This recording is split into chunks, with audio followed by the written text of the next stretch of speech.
Picture this.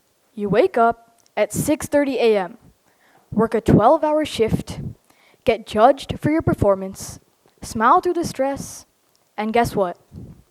No paycheck, no bonus, not even free ice cream.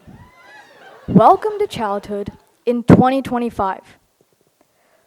We've always been told that childhood is the easiest time of life. But today, growing up feels like having a full-time job minus the salary and with way more homework. At least adults get weekends. We get optional math packets and fun projects that somehow require parents with engineering degrees to complete. And let's be honest, those math packets are about as optional as showing up to class during finals week. The belief that childhood is stress-free? That's a myth. School-age kids and teens today report rising levels of stress, anxiety, and emotional exhaustion. According to the CDC Youth Risk Behavior Survey from 2021, more than 40% of high schoolers felt persistently sad or hopeless. Stanford's Challenge Success Project surveyed over 270,000 high schoolers, and the results were, well, exhausting just to read. Around 95% of all high schoolers are chronically sleep deprived. They're getting around 6.6 hours of sleep a night when the recommended amount is 8 to 10. 75% report feeling so stressed they have trouble sleeping or get headaches.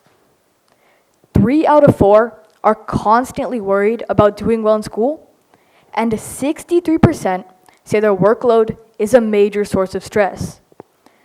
Burnout isn't just an adult thing anymore.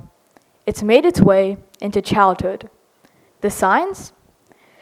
Frequent fatigue, irritability, trouble concentrating, social withdrawal, and even disruptions to brain development. Sometimes I look at my neighbor's dog napping all day and think, must be nice to live that stress-free life.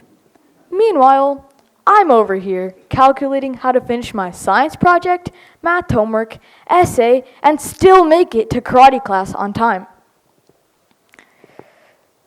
Let's talk about what's causing this.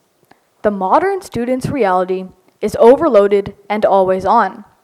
We've got academic pressure, overscheduling with clubs and sports, social media overload, family stress, and constant comparison with everyone else. Here's a typical day for me and most kids my age. Wake up at 6:30, get to school by 7:30, then survive classes, tests, and group work until 3:35. Then it's off to clubs and sports. We finally get home at around 5 p.m. Then we have to start our homework and projects for the day. Most kids have an extracurricular. For example, I have a karate class at 8. I get home at 9:30. Then I have to study for the next day's quizzes and tests. We finally crash at around 11:30. That's a 17-hour day. Most adults call that a double shift, but we call it Monday and Tuesday and all the other days of the week. On top of all that, there's social media and screen time. Common Sense Media found that teens average over 7 hours of recreational screen time daily, not counting schoolwork.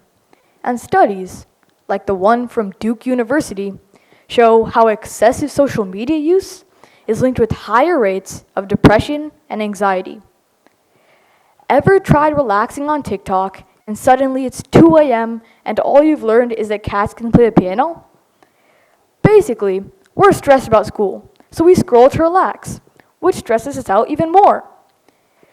But on a serious note, kids experience what the World Health Organization defines as burnout, which is characterized by exhaustion, cynicism, and feeling ineffective. But enough about the problem. What can we do to reclaim childhood? For starters, schools could implement no homework weekends once a month.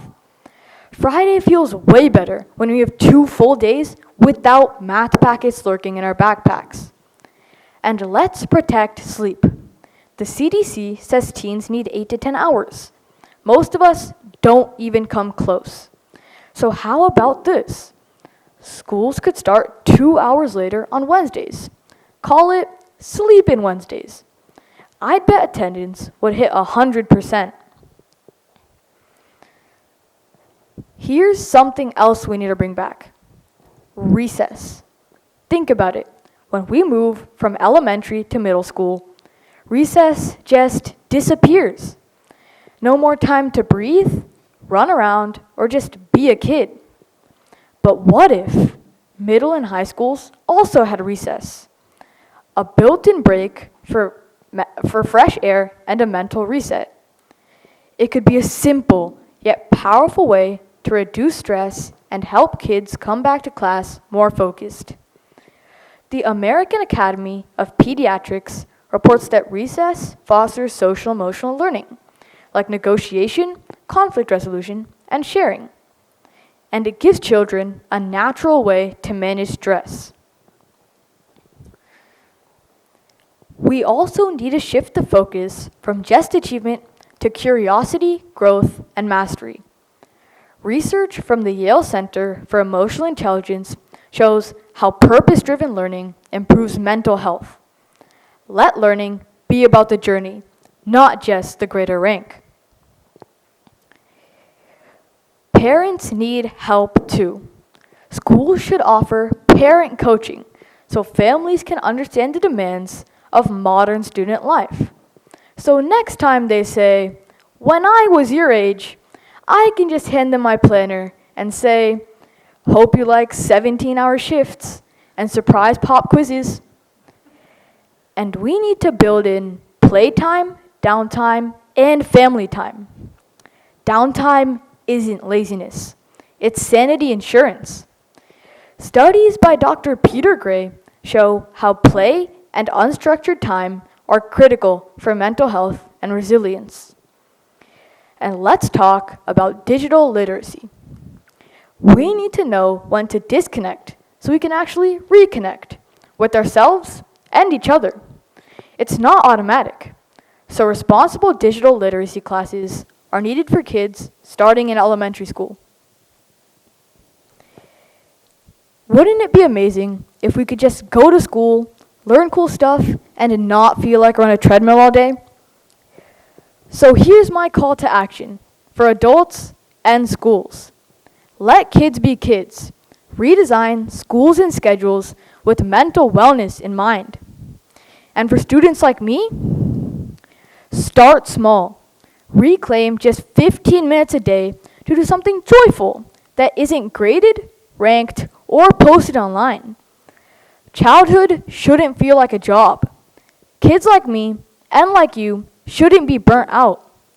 Our future, our horizon, should be a bold, bright possibility. So let's help students rediscover joy, purpose, and balance, because the future we're building should be one we'd be excited to grow up in. Thank you.